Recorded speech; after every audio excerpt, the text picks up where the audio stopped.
Tonight, 4 files are open. A car sits damaged on a winter road in New Hampshire. A woman disappears in California, and for decades the only answer is silence. Children are sent across borders under records that may not tell the truth about who they were. And in Spain, a woman vanishes in an age where almost everything leaves a digital trace. Different decades, different places, different kinds of evidence. Different ways for a person to reach the edge of the known world and disappear into whatever came next. But each file turns on the same moment, a last confirmed point, then a break in the sequence, then years of people trying to close a fracture that never should have widened this far. Keep the lights low. Let the rain settle in. Tonight is not about rumor dressed up as proof. It is not about the loudest theory or the version of the story that travels fastest online. It is about the point where the record still holds and the point where it doesn't. Some of what follows is documented. Some of it was reported later. Some of it remains disputed. And some of it is still so incomplete that the absence has become part of the case. Here's what we can prove. Here's what we can't. That line matters, because the most haunting cases do not become haunting when facts arrive. They become haunting when the trail of facts goes cold. Start with Maura Murray, because her case still feels like the purest version of a timeline breaking in plain sight. A black Saturn on Route 112. A winter night. A brief roadside exchange.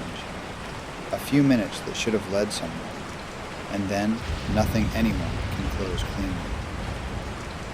Then Marjorie Linehan, a quieter file, a thinner record. No famous photographs, no endless retellings. Just a disappearance in 1982, remains found years later, and an identification that arrived decades after it should have. Enough truth to restore a name, not enough truth to restore the ending. Then South Korea's adoption record scandal. Not one missing person case, but something stranger in its own way. Children who lived. Children who grew up. Children who crossed an ocean carrying paperwork that may have replaced the truth before they were old enough to remember it themselves. And finally, Esther Estepa, a modern file. Messages, videos, online traces, a last known companion, a family reading texts that did not feel right, watching a phone keep speaking after trust in the voice was already gone. A case unfolding inside an era that promises total visibility and still produces the same old silence when it matters most. 4 files, 4 different kinds of break. One question underneath all of them. What failed here? A person, a moment, a witness, a record, an institution, a system that should have held longer than it did. That is where we begin. Let's rewind the timeline. Maura Murray was 21 years old when she disappeared on February 9th, 2004. The hard facts are narrow. Investigators say she withdrew cash from an ATM, bought alcohol, sent emails indicating she would be away for a week, then drove north in her black Saturn. Sometime around 7:30 that evening, according to official case summaries, her car crashed on Route 112 in Haverhill, New Hampshire. By the time law enforcement arrived, Maura Murray was gone. That is the edge of certainty. There is a reason this case never loosens its grip on people. It happens fast, too fast. A damaged car in the snow should reduce the number of possibilities. It should give a case shape. Roads do that. Roads narrow outcomes. They give you direction, exposure, distance, and timing. They suggest what should have happened next. But this road did the opposite. It held the car. It did not hold the person. A local bus driver later reported stopping and speaking with the driver of the crashed car. Public case summaries say help was offered and declined. The driver reportedly appeared shaken, but not visibly injured. That brief exchange matters because it sits almost on top of the moment everything opens up. If those reported moments happen the way later accounts describe them, then the gap between that roadside contact and police arrival was brutally small. Small enough to feel manageable. Small enough to seem solvable. Small enough that a person should not have had time to disappear into a decades-long mystery. And yet, that is exactly what happened. Picture the scene without the mythology that grew around it later. Dark road, cold air, snow on the ground, a damaged vehicle, a young woman alone, or appearing to be alone, in a situation that is already unstable. At this stage, the case is still human-sized, not legend, not internet obsession, not 1,000 theories layered over the same few facts. Just a winter roadside break in the ordinary flow of the day. That is what makes it so unnerving. The disappearance begins before the story has room to become dramatic. It begins in a window so small it feels like it should be survivable. Notice what's missing. Documented. Maura Murray's car was found crashed on Route 112 on the evening of February 9, 2004. She was not at the scene when police arrived. Reported. A passing motorist later said he spoke with the driver and that assistance was declined. Unverified. Exactly what Maura intended to do in those minutes, her physical condition beyond broad reported impressions, and whether she left the area on foot or entered another vehicle. Unknown. Where she went after the crash and what met her there. That is the case stripped down. A road under snow, a dark car angled wrong, a missing person, minutes, not hours. The missing piece is not just location, it is intention. What was she trying to do? Get away from the immediate consequences of the crash. Avoid contact with police. Find warmth. Find distance. Find privacy. Find help from the wrong person. Each of those possibilities makes sense for a moment. That is the trouble. Each one explains the first step. None of them explains the whole silence. That is why people keep circling the same point in the file.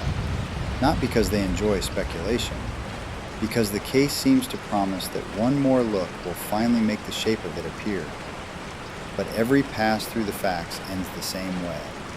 A person is present, then absent. The first explanation people reach for is exposure. Maura leaves the scene quickly, moves into the dark or the woods to avoid consequences, and succumbs to the winter conditions somewhere beyond the road. It has the advantage every strong theory begins with: simplicity. No second vehicle, no outside actor, no stranger.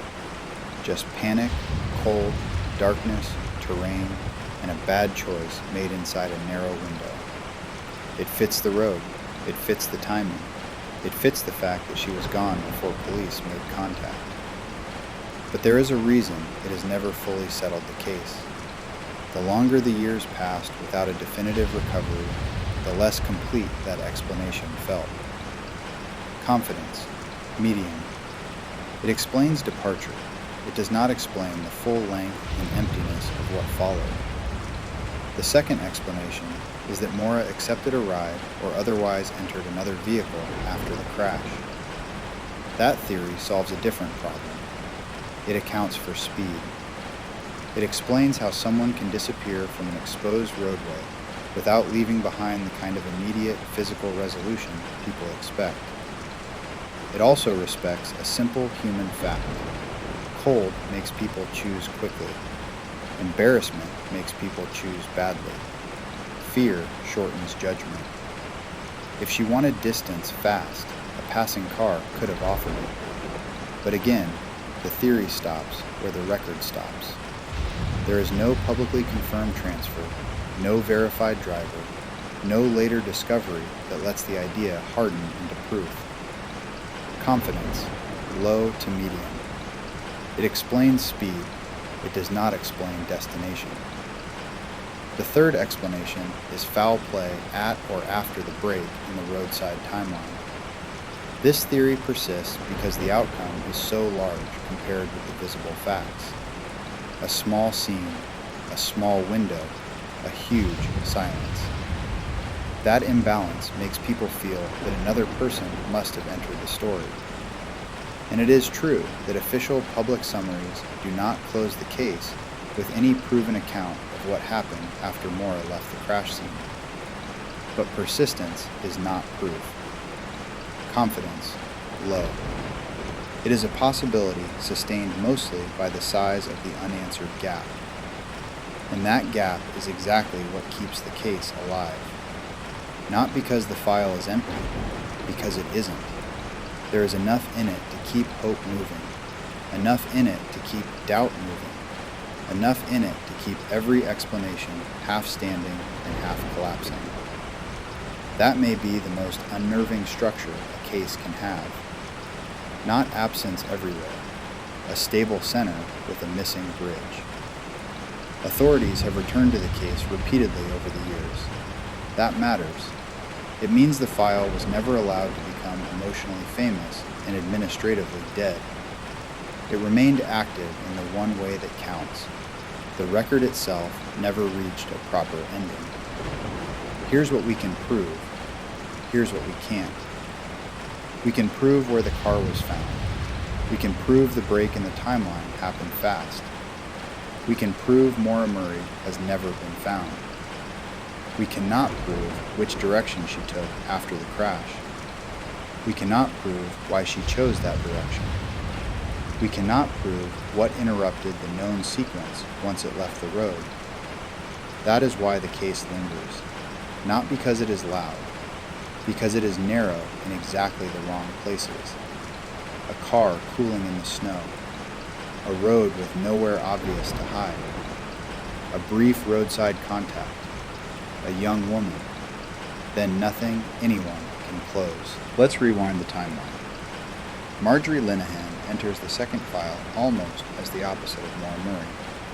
There is no iconic scene, no single evening burned into the public imagination, no nationally familiar image that keeps returning whenever the name is spoken.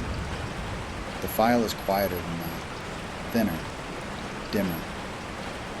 That quiet is part of what makes it hurt. Marjorie Linehan disappeared from Sacramento County in October 1982. Then, in 1986, a portion of a human skull was found along Dry Creek near Booth Road in Placer County. At the time, it could not be identified. For decades, it remained one more unidentified fragment in the system. Then, advanced DNA testing changed that. The remains belonged to Marjorie Linehan. That answer arrived more than 40 years after her disappearance. It restored a name.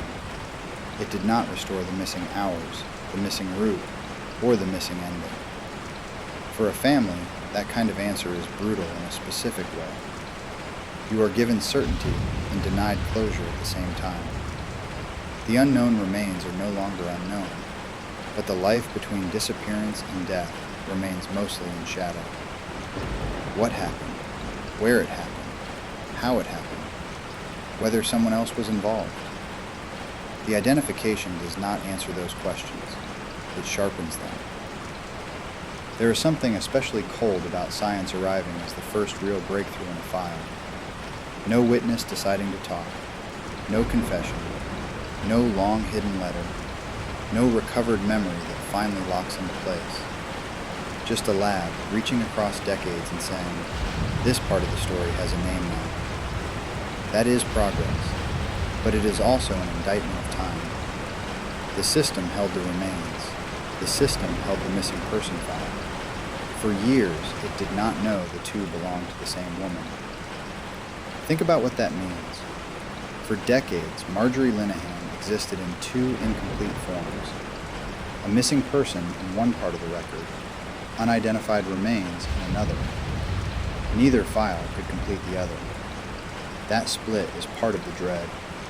A person can remain in pieces inside the system long after the people who loved her have begun to fear the worst. Notice what's missing. Documented. Marjorie Linehan disappeared in October 1982. Remains found in Placer County in 1986 were identified as hers decades later through advanced DNA testing. Reported. Early public information about her last movements remained limited. Unverified. any reliable public reconstruction of how she traveled from the point of disappearance to the location where the remains were found. Unknown. The circumstances of her death and the full sequence between disappearance and discovery. That last part matters, because a returned name is not the same thing as a returned story. People often feel, instinctively, that once unidentified remains are matched to a missing person, the case has somehow become whole again. But that is not always true. Sometimes the identification only reveals the size of what is still absent. This is one of those cases. The public file does not offer the kind of scene reconstruction people hunger for. No stable final route, no known final companion, no clean event that explains why the remains ended up where they did. And without that, the imagination strains toward pattern. Was she meeting someone? Was she leaving someone? Did she drift into danger by accident? Did another person play a role? Did time itself do most of the damage to the record before the system could catch up? Each of those questions opens, none closes. That is why the emotional texture of this file is different from Maura Murray's. Maura's case is compressed. Marjorie's is stretched. One gives you minutes, the other gives you decades. But the ache is the same. A person goes missing. The answer returns too late to protect the years that came before it. And even when it returns only partly. Here's what changes everything. The most evidence-based explanation is also the humblest one. Marjorie Linehan disappeared in 1982. Her remains were found years later. The surviving evidence has not been enough to establish a clear cause of death or a full public account of what happened. Confidence, high. Not because it is emotionally satisfying, because it is the explanation most faithful to the record as it currently stands. A second possibility is that another person played a role in her death, but that the age of the case, the condition of the remains, and the loss of time prevented investigators from producing a provable public narrative. Confidence, low to medium. That remains possible, but the current public record does not let it stand as more than that. A third possibility is that the final sequence was less dramatic than people expect, and that time itself did most of the obscuring. Confidence, low to medium.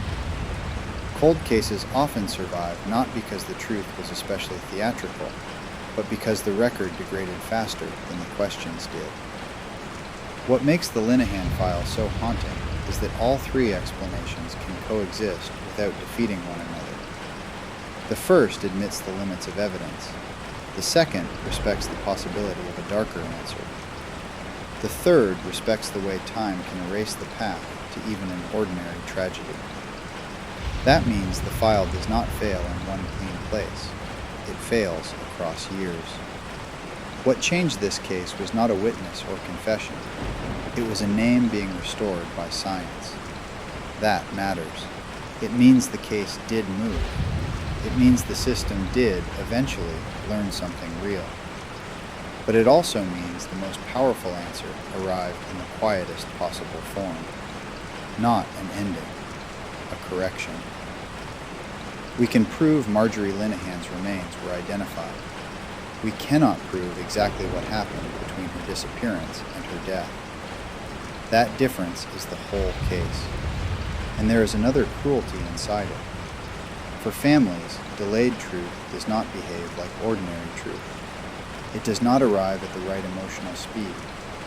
It does not meet people where they were when hope was new. It arrives after time has already done its work, after years of fear, after years of imagining possibilities, after years of learning how to carry uncertainty because there was no choice. Then, finally, something comes back, but not enough. Enough to wound again, not enough to settle. That is why files like this do not merely feel sad. They feel cold. They remind you that a human life can remain separated from its own ending for an astonishing amount of time. And when the ending partly returns, it may do so in fragments, not a solved story, a fragment with a name attached to it at last. Let's rewind the timeline. The third file begins in paperwork. That alone changes the temperature. There is no crash scene to visualize, no late night road, no known final walk. Instead, there are forms, classifications, agencies, translations, official language. And inside all of that, children whose identities may have been distorted long before they were old enough to defend them. The case here is not one disappearance. It is the broader South Korea adoption record scandal tied to the foreign adoption system, especially during the 1970s and 1980s. Later investigations and reporting found evidence and allegations that some adoptees were processed through records that did not match reality. False abandonment claims, altered identities, family circumstances flattened into paperwork made adoption outward easier and origin recovery later far harder. This is a different kind of vanishing. A child can live, grow up, cross an ocean, build an adult life, and still lose the original truth of who they were because the file replacing that truth hardened before memory could protect it. That is what makes this case so disturbing. It is not disappearance in the usual physical sense. It is disappearance through record. The person remains alive. The original version of the story does not. That kind of loss is easy to underestimate because it is not cinematic. There is no single night where everything seems to change. There may not even be one person to point to and say, that was the moment. Instead, the harm is distributed across institutions, across years, across forms, across procedures that can look normal from the outside. That is its own kind of dread, not overt violence, administrative quiet. A line entered, a status assigned, a child redescribed in language that may not be true. And once that language is official, the rest of life may be forced to grow around it. Notice what's missing. Documented. Multiple investigations and official inquiries have examined allegations of fraud and abuse in South Korea's foreign adoption system, including misleading or false records affecting children sent abroad in the 1970s and 1980s. Reported. Some children were listed as abandoned or orphaned despite having identifiable relatives, and institutional pressure helped move adoptions outward. Unverified. The exact degree of deliberate deception in every individual file. Unknown.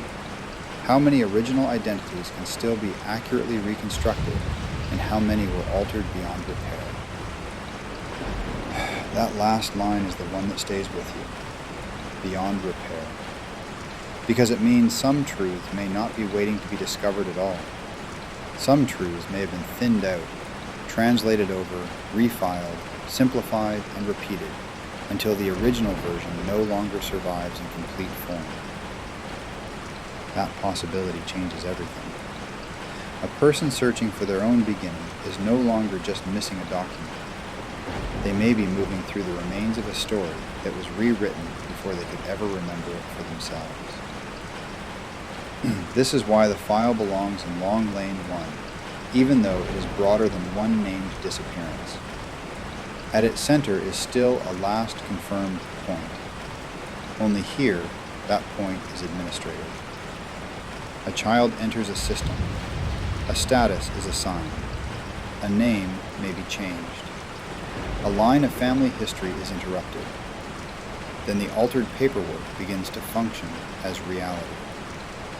And once that happens, the break in the sequence can last a lifetime. The public record around the scandal sharpened because adoptees kept returning to the same pain point. The paperwork did not merely feel incomplete, it felt wrong. Details did not line up. Origins shifted. Birth information blurred. Family circumstances appeared inconsistent or impossible. One contradiction might be clerical error. A pattern of contradictions is something else. There is also something uniquely unnerving about institutional language in cases like this. Paperwork carries authority. A stamped form looks stable. An official file feels final.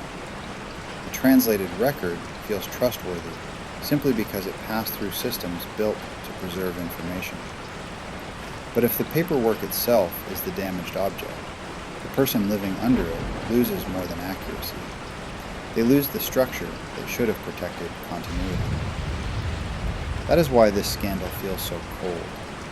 The file meant to preserve a beginning may also have helped erase it. Here's what changes everything. The most evidence-supported explanation is systemic record distortion under institutional pressure.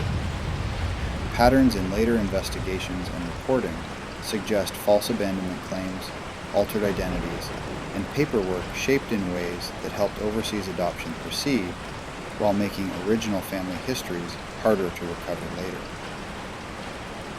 Confidence? High. Not because every file was proven false in the same way, because the pattern is too consistent and too large to dismiss as isolated clerical accidents. A second explanation is that some contradictions came from chaotic record-keeping rather than one fully uniform plan, with weak oversight, poor procedures, and incentives producing inaccurate files on a large scale. Confidence? Medium. That may account for part of the disorder, but it does not fully explain why so many identities seem to have been simplified into cleaner, more transferable stories. A third explanation is that the scale of the problem has been overstated by the sheer difficulty of reconstructing records across countries, agencies, decades, and languages. Confidence? Low. Reconstruction is difficult, but difficulty alone does not explain the repeated pattern of contradiction documented by later scrutiny. The theories feel different here because the possible causes are colder. Not one roadside encounter, not one hidden act, but systems, demand, oversight failure, institutional habit. That may be why this file leaves such a lingering chill. Systems can commit harm without sounding like harm while they are doing it. They can make damage look procedural. That is one of the hardest forms of truth to face, because it lacks a clean, dramatic center. Another reason this scandal remains so unsettling is that every recovered truth reveals the possibility of other truths that may never return.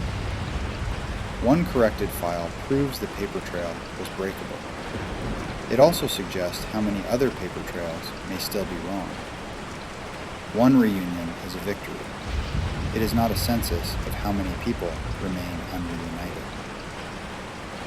Known. Many adoptees found serious contradictions in the records that defined their identities. Unknown. How many missing truths can still be recovered? How many biological families can still be found? And how many children were turned into paperwork before anyone with power stopped the machine? That is the haunting center of the file. Not merely that records were wrong, but that lives had to be built on top of those records, while the damage remained unresolved. School, citizenship, family stories, medical history, grief, reunion. Every later stage of life inherits that early break. Here's what we can prove, here's what we can't. We can prove that broad scrutiny found serious problems in South Korea's foreign adoption record system, including false abandonment claims and identity contradictions in cases from the 1970s and 1980s. We cannot prove that every file was altered in the same way, or that every lost truth can still be recovered. That gap is the case. A child's beginning passes into official language. The language hardens. Years later, adults search for the first version of themselves and find that the record may no longer deserve trust. And that is where the sequence breaks. Let's rewind the timeline. Esther Estepa returns us to a modern sequence, and in some ways that makes it worse. Modern life promises trace, messages, photos, geotags, videos, location history, a digital residue thick enough to make people believe disappearance should be harder. But the Esther Estepa file shows the weakness in that belief. A person can move through an age of near constant recording and still vanish into a silence that feels ancient. Recent reporting says Esther Estepa disappeared in Spain in 2023 after crossing paths with Jose Gerardo Montilla. Coverage describes Esther and Montilla walking from Denia to Gandia, Montilla later calling emergency services when she became unwell, and Esther being discharged from the hospital in the early hours of the next day. Not long after, unusual messages from Esther's phone alarmed her family. That is the narrow door into the case, a modern trail, a family reading messages, a sequence that looks close enough to explanation to be bearable. Then it stops being bearable, because the trace does not protect a person, it only preserves the edge of what went wrong. The family reconstructed parts of Esther's final movements through messages, videos, and online traces that remained visible after she vanished. That detail matters. It means this case is haunted not just by absence, but by mediated presence. The record keeps speaking. The problem is that the voice inside the record may no longer be trustworthy. That is one of the most unnerving features of modern disappearance. In older files, silence is silence. In newer files, silence can wear the shape of continued contact.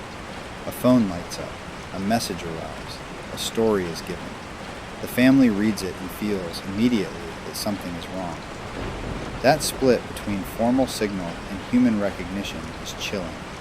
On paper, the messages look like communication. In lived reality, they feel false.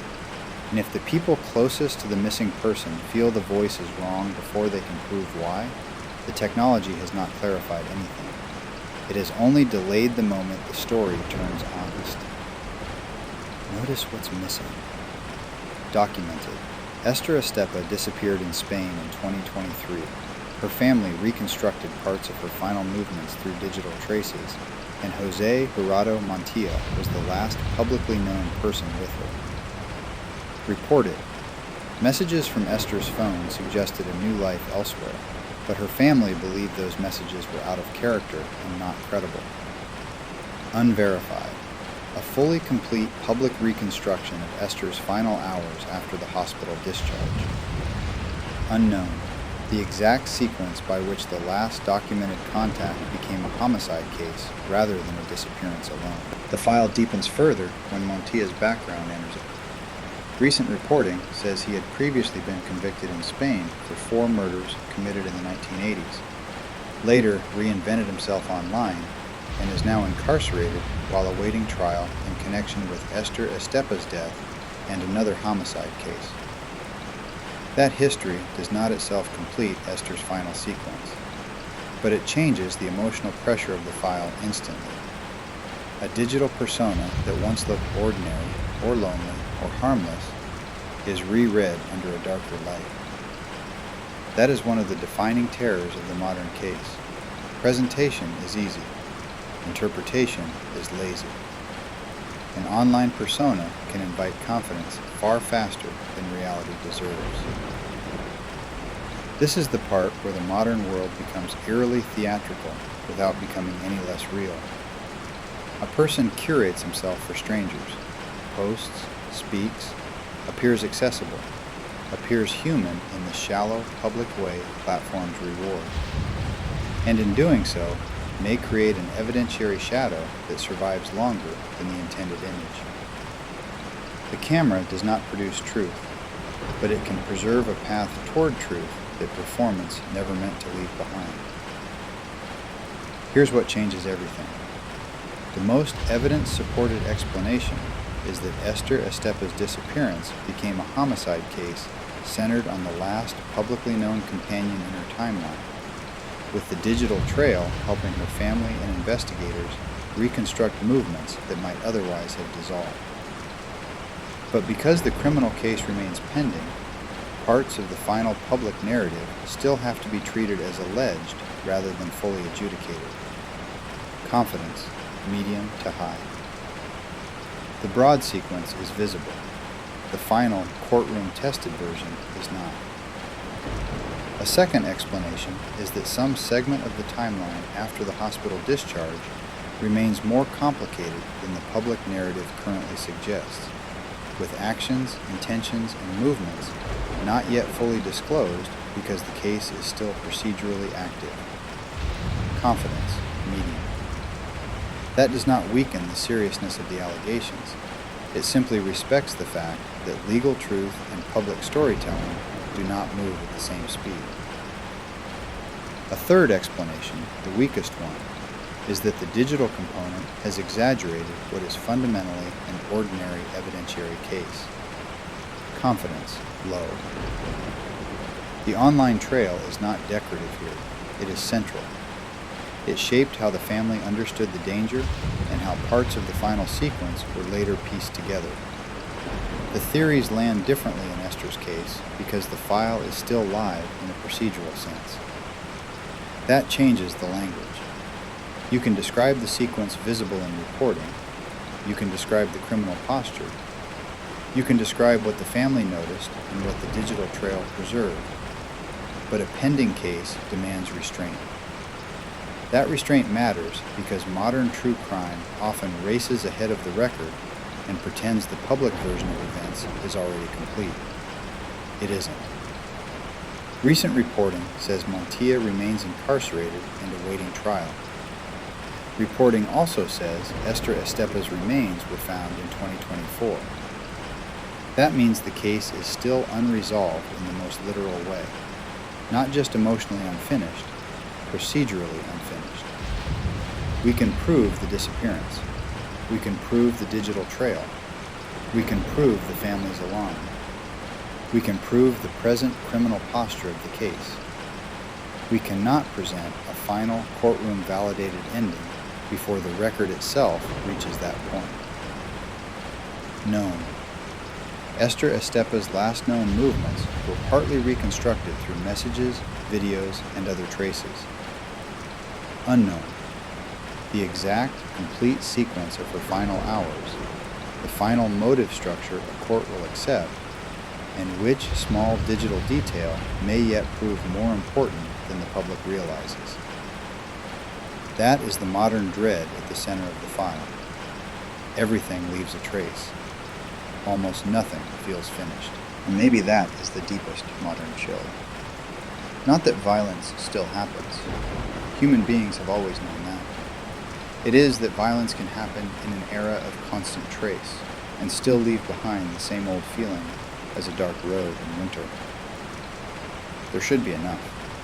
Enough messages, enough footage, enough signal, enough timestamps, enough location data, enough proof. And still, when the essential question is asked, the answer remains incomplete. Let's step back. A winter road in New Hampshire. A California disappearance partially answered only by late DNA. Adoption records shaped in the 1970s and 1980s, and later challenged by the people forced to live inside them. A Spanish disappearance unfolding through messages, hospital records, and digital residue. None of these files should feel alike, and yet they do.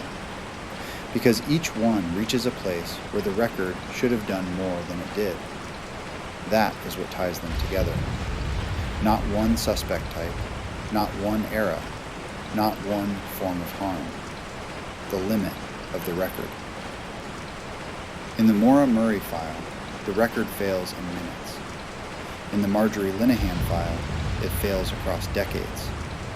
In the adoption record scandal, it fails at the level of identity itself. In Esther Estepa's case, it survives almost too well and still leaves the essential truth to be fought over later.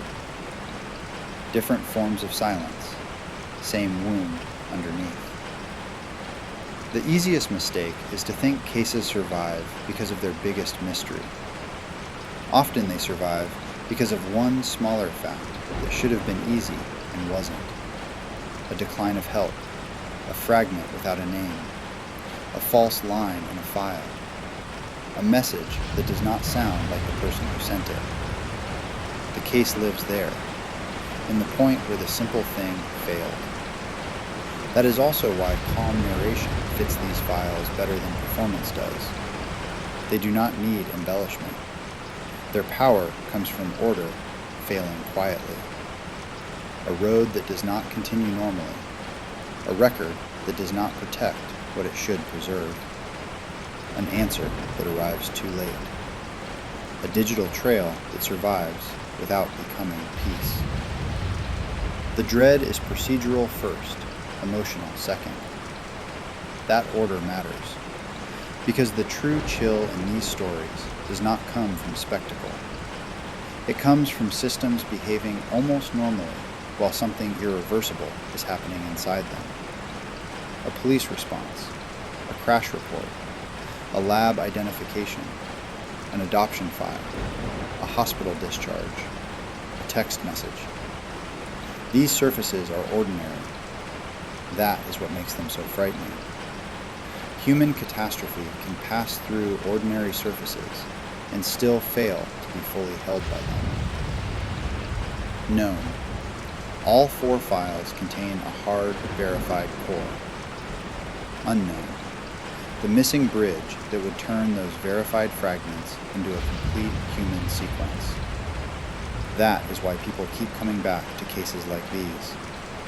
Not because uncertainty is entertaining, because unfinished records offend something deep in the mind. We want chronology to behave. We want cause to follow effect. We want the system, eventually, to say, here is what happened. And sometimes, it cannot. There is another reason these files stay with people. They threaten the ordinary faith that memory can be stored somewhere outside the body. We rely on roads, reports, witness statements, forensic tests, government files, hospital logs, archived messages, and digital systems to carry human life forward when the moment itself is past. When all of those things still fail to produce a complete answer, the failure feels larger than one case. It feels like warning. Not every life that enters the record is protected by it. That warning changes tone across the 4 files, but never meaning. In Maura's case, the warning is that a person can pass out of certainty faster than the surrounding conditions suggest they should. In Marjorie's case, the warning is that a name can remain separated from an answer for nearly 40 years. In the adoption scandal, the warning is that institutions can help distort the very identity they claim to preserve. In Esther's case, the warning is that technology can preserve the edge of a disappearance without stopping it. Notice what's missing. What is missing from all 4 is not the same fact.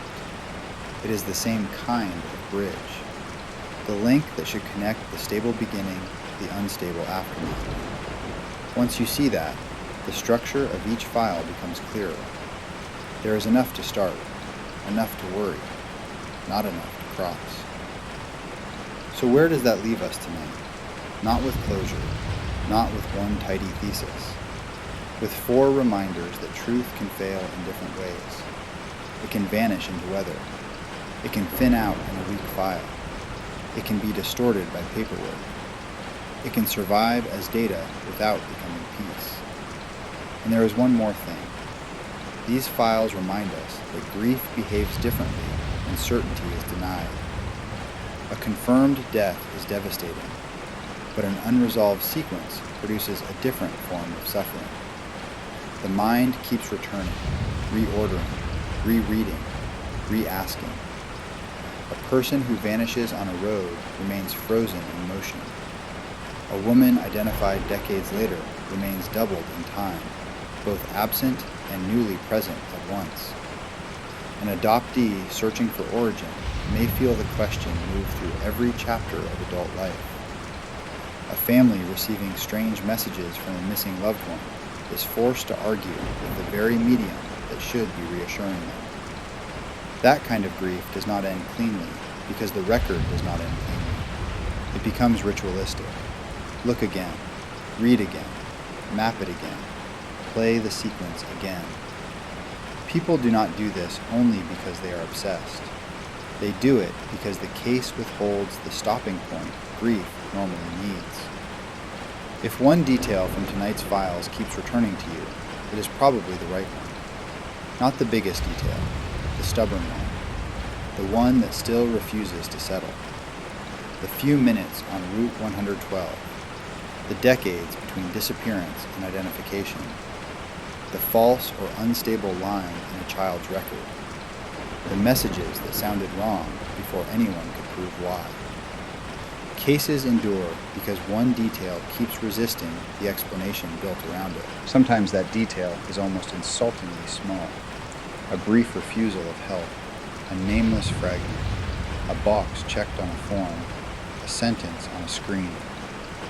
But small, unresolved facts can haunt harder than large mysteries because they feel like they should have been easy. When they are not easy, the whole file changes temperature. And that may be the most unsettling part of all. Not that the world produces mysteries, it always has. It is that some of them remain unresolved even after roads are searched, names are restored, commissions are formed, and devices are examined. The human wish is always the same.